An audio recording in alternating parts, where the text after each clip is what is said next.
Hi, Dr. Reagan Robertson, CCO of Productive Dentist Academy here, and I have a question for you. Are you finding it hard to get your team aligned to your vision, but you know you deserve growth just like everybody else? That's why we've created the PDA Productivity Workshop. For nearly 20 years, PDA workshops have helped dentists just like you align their teams, get control of scheduling, and create productive practices that they love walking into every day.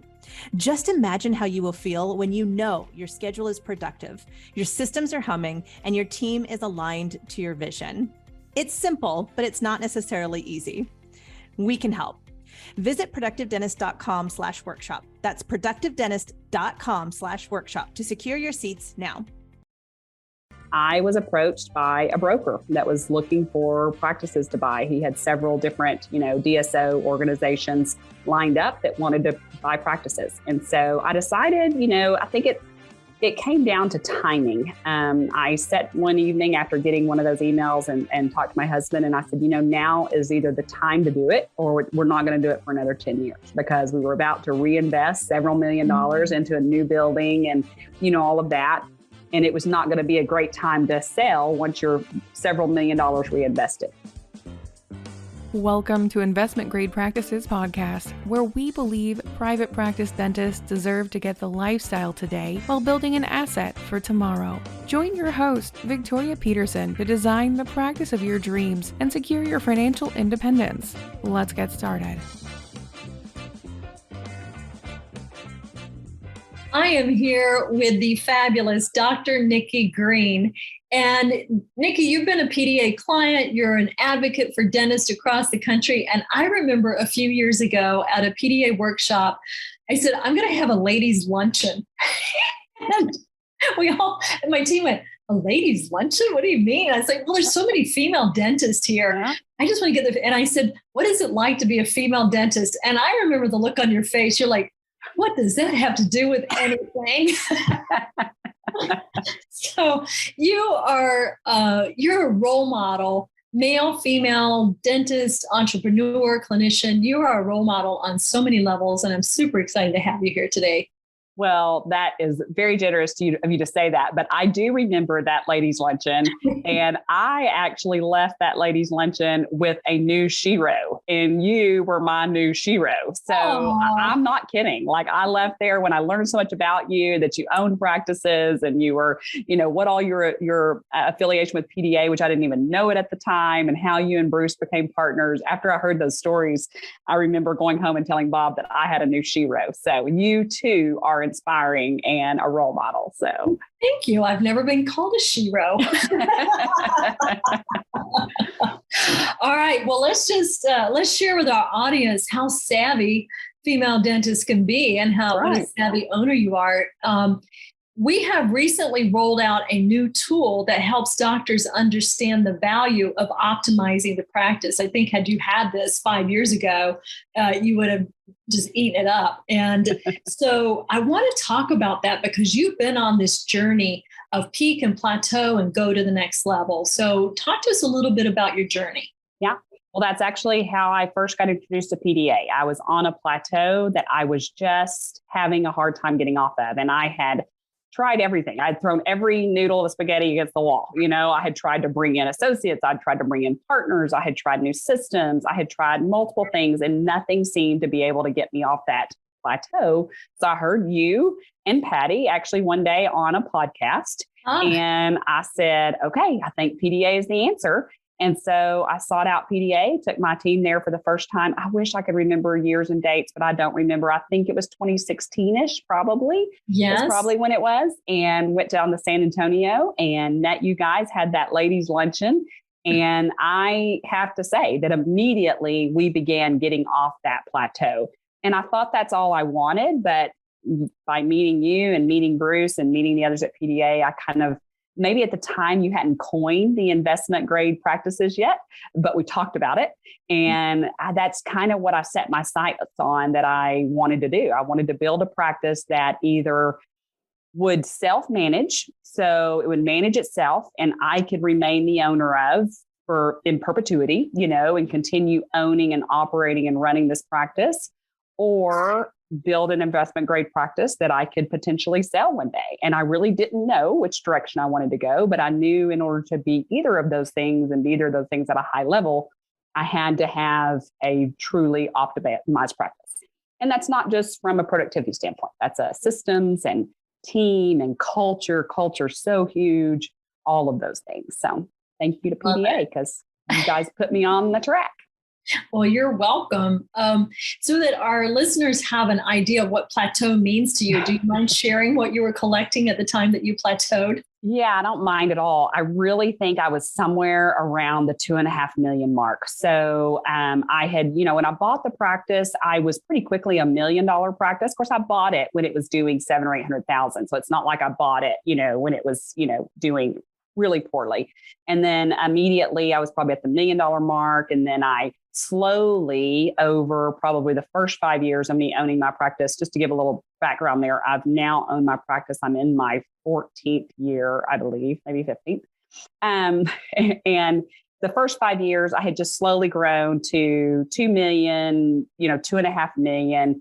But I really wanted to be a $3 and $4 million practice with multiple providers. That's not just me doing all the production. That's multiple providers, multidiscipline in the sense that we could take care of 80+% of our patients' needs. We wouldn't have to do a lot of referring out. That's just the kind of practice that I wanted. So I was having a hard time coming off that 2.5 million mark. Didn't matter if I had 2 associates, if I had 1 associate, if I tried to bring in a partner, I tried so many different things and I just could not get off of that plateau. And really, I give the credit all the time. It came down to how I was scheduling. I was scheduling in a way that I was never going to get off that plateau. It didn't matter if I added more bigger procedures. It didn't matter what I was going to do. The way I was scheduling, I was never going to get off of it. So Bruce very eloquently taught me how to get off that plateau with how we schedule. So all about scheduling to predict. Haven't looked back. Yeah. So then you grew. How quickly did you grow? What happened after that? Yeah, so that's a great question. There were some bumps and bruises along the way. Let's not pretend like it was all super rapid growth.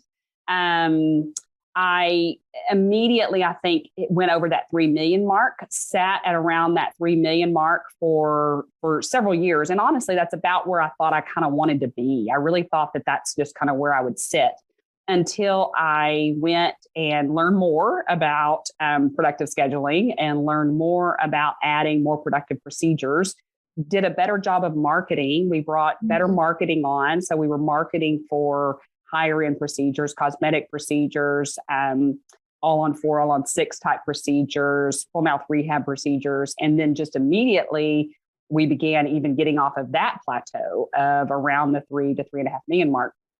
I think in 2020, we did right at 4 million. And in 2021, we did 5 million. So we made midst of a pandemic. Yeah, we made some huge jumps in there with a lot of the PDA principles. Wow, that's amazing. And, marketing, I'm glad you brought that up because I was looking at a recent survey. The average dentist markets, you'll love this, 0.5%. Yeah. It's less than 1%. And it's like having a race car and putting a gallon of gas in it. Yeah, totally. You're going to go very fast for a very short period of time. Yeah. I mean, our marketing budget is easily 5%. So 5% of that 5 million last year, that's a hefty number, What is that? 250,000. If Bruce or Bob are here, they could do that math quicker than I can. But not to say that men do better math, just they're ones to pull that off the top of their heads. But, 20 to 25,000 a month sounds crazy to some people. But when you look at PPO write-offs, if you were 5 million in PPO, you would have to produce 7 million. 100%. Right. So, I think the way I see that is I'll pay that to another small business marketing company all day, every day, than to pay that to MetLife or Delta Dental. Right. Yes. So all day. Well said. Let's create more jobs. Exactly. So I remember your productivity went up, and I remember the phone call. I don't know if it was Brenda or one of our coaches calling and say, Nikki's really upset. Her productivity's up, but her profits are down. And I was like, okay, well, then it's time to work on the profits. 100%. How did you work on that part of the business? Yeah, 100%. Because in the midst of growing productivity, we were growing team and we were growing, technology and all those things that we needed to grow. But I think at the end of one of those $3.5 million years, I looked at my profitability and I was doing better at 2. And yeah, I mean, similar. I mean, that might be a little bit of an exaggeration, but I thought, wow, I finally got off this plateau and we're doing so much more, but my profitability is not reflecting how much growth that we had had. So that's when I kind of realized, I wish I'd have had that calculator you showed me at the beginning of this call, because maybe that calculator could have made that more clear from the beginning. But I guess I was just one of those that was on the treadmill that thought if I would do more, then the profitability would come. And it was kind of eye-opening when I looked at profitability and realized, okay, that wasn't there. So we started using your profitability incentive point, measurement, which is one that, that comes later in the coaching game. And that was one that I hadn't really been taught, and not the coach's fault. I just wasn't there. And so they kind of taught us that part of the PDA tool. And I realized, okay, I've got to pay attention to this. So I've got to make sure, what percentage is going to my lab costs, what percent's going to my dental supply costs, what percent's going to my team cost, all of that. And we kind of started narrowing those percentages and getting those within the ballparks of what they were supposed to be. And once we did that, then there was profitability left over at the end. I do have to give a little credit. I know we've talked about this before with PDA, but I did read the book Profits First, which that is hugely helpful. So before PDA had a calculator, there was the book Profits, McAllowicks, Profits First, and that helped. Barbara Stackhouse has now worked with Mike to bring it Profits First for Dentistry. I've heard that. Get that book. Barbara's terrific, and Profits First is fabulous philosophy. And Profits First is not what you think it is. I actually, I was reluctant to read the book at first because I thought that it was going to be, egotistical or, too materialistic or something, but it's actually the opposite of that. I actually kind of say that it's the Dave Ramsey for business, Yeah. I love it. So did you set up all your separate bank accounts? Oh, yes. Did all that. Nice. Threw Bob on his ear because Bob, my husband, who maybe some of your listeners don't know, but he's my husband. He's the one who taught me how to run a dental business, had never done anything like that. So when I showed him all these different accounts that I was setting up, he thought I was crazy. But hey, it kept me from touching I'm a spender.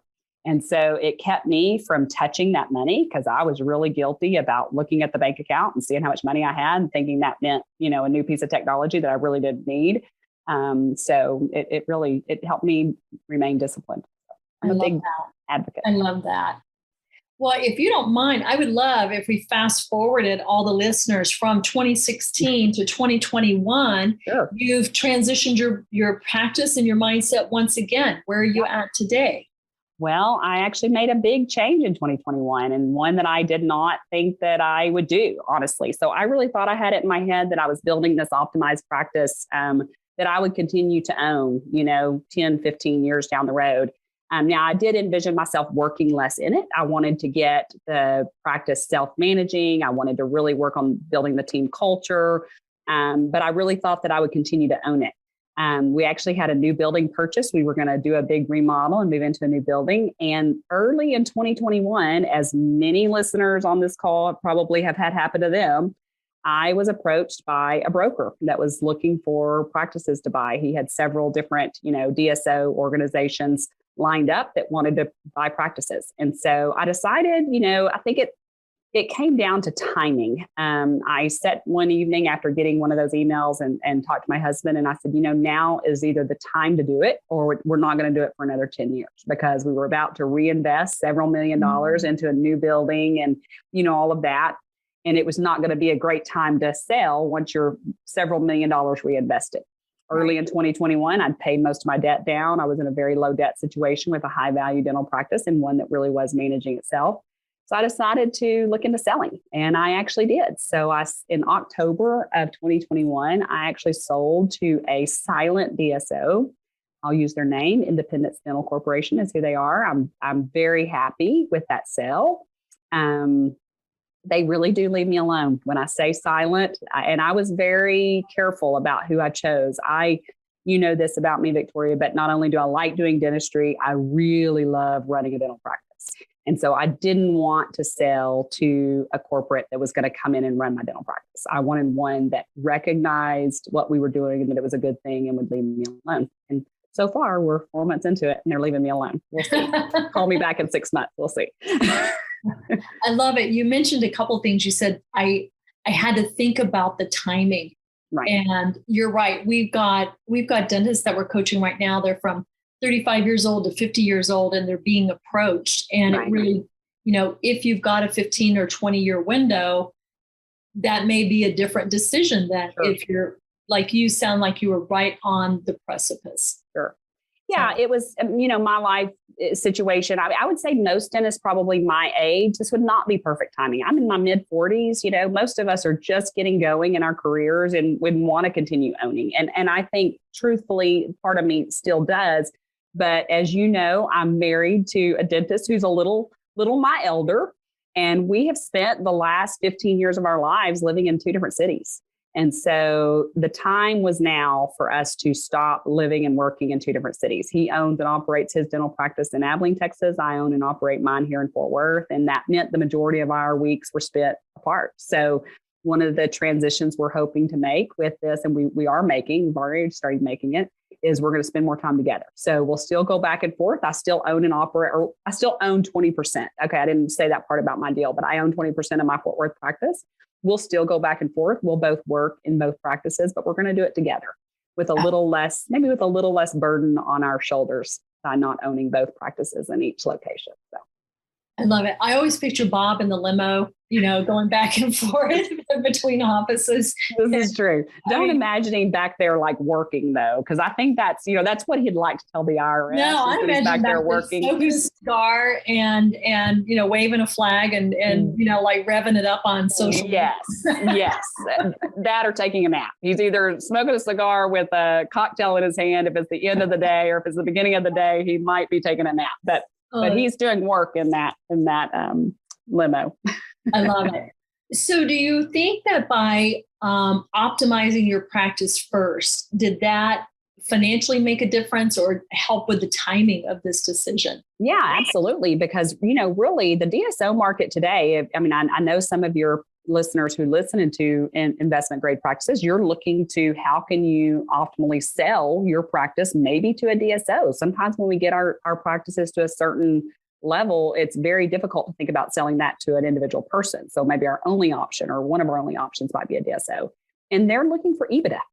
They're not looking at last year's production and collection numbers. They're looking for EBITDA, which EBITDA is your profitability at the end of the year. So yeah, in order to get the capitalize in the way you would like to, then you need to have a decent EBITDA on those numbers. So absolutely. Had I not optimized, had I not realized in somewhere around 2018, probably that, I was doing more dentistry, but I wasn't optimizing my profitability, then my EBITDA wouldn't be where it was and I wouldn't have gotten the value out of my practice.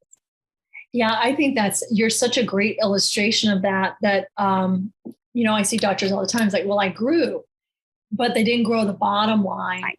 And for you, that was millions of dollars in the difference of that. For so sure. I'm 100%. 3.5 million. Let's sell. I should get 3.5 million, but you don't. Yeah, that's not the way that works, right? Well, and in today's market, it's actually, that's what's so crazy about selling to DSOs in today's market is you're actually getting more than last year's collections. You're getting this multiple of your EBITDA if your EBITDA is high enough, to get that multiple and end up being more than last year's collections. But it all comes down to the math. It's not there's nothing hidden in there. It's, do you have the EBITDA? Then you're going to get that, maybe 5 or 6 multiple of that EBITDA, or you're going to sell in the traditional way, which is going to be maybe 85% of last year's collection, so. I love it. So if there's anybody out there listening today that is stuck or plateaued or something like that, what kind of encouragement would you give them based on your journey?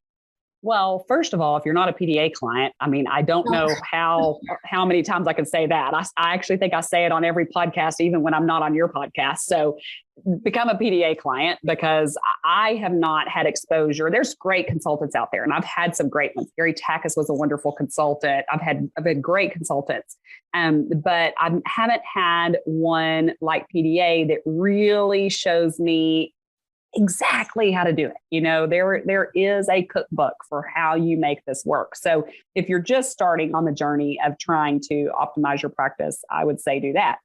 For what I'm really hoping the listeners is maybe some PDA clients who were kind of in that phase 2 spot that I was in, where they have taken a lot of the PDA principles, they've applied them in their practices, they're scheduling, more correctly, their productivity is going higher, but now they're wondering, okay, what do I plan on doing with this thing I have created? And it's a beautiful thing that you've created, but what are we going to do with it now? And your calculator is awesome. I think if I'd have had that maybe 3 years ago, I would have maybe been a little more intentional about my path. Maybe it wouldn't have snuck up on me in 2021 like it did, which turned out to be a great decision. But maybe I would have been intentional about that, over the last few years. So yeah, I would say get that calculator, listen to your podcast, tap into what the DSO people are saying. I know DSO is I don't like the word either. I'd like to describe it a different way, but there's some good people out there in that world, and there's some really smart people in that world. And there's people in that world who really know the way businesses interact with each other. And that's just something in dentistry we've been outside of and maybe it's been good. Maybe it was good. Maybe the good old days were better when we were outside of that world and we didn't have to deal in that private equity world and things, but times have changed. And so tap into what they're saying, listen to some of those podcasts just to kind of have a feel for what's out there. I think you bring up a great point that education is the great equalizer. And so dig deep and do your research. Nikki, you will be the first on my list. My new book, Investment Grade Practices, will be previewing to a limited number of people this spring, probably in about 3 months. And I would love it if you'd be a reviewer for me. Yes, I would love it. Oh, perfect. Well, we'll get you a copy of that. And we talk about that. It's having an investment grade practice gives you choices. Yeah. And so I know that you and I could have been on this podcast where you said, man, it was just the greatest choice. I brought an associate and this is the one. And we went to the bank and she bought in and then 100%. And we got a plan. I wish I could see you, how confident you are. Like I had 2 or 3 options in front of me. Right. And I had the freedom to sit down and make an educated choice. Absolutely. And I think that is the key of building an investment grade practice, because then you have a choice. Or if the worst could happen, which we all know stories of the worst happening, right? A dentist no longer can do what the dentist has always done. Then your family has options. I mean, that was the goal, was just to give myself more options. So I love it. Well, thank you so much for being with us here today, Nikki. It was an absolute joy. Well, thank you, Victoria. I always enjoy chatting with you. Thank you for tuning in to this episode of Investment Grade Practices Podcast. If you find value in this episode, help us spread the word by passing it along to a dental friend, subscribe, and give us a like on iTunes or Spotify. Learn more about building your investment grade practice at productivedentist.com today.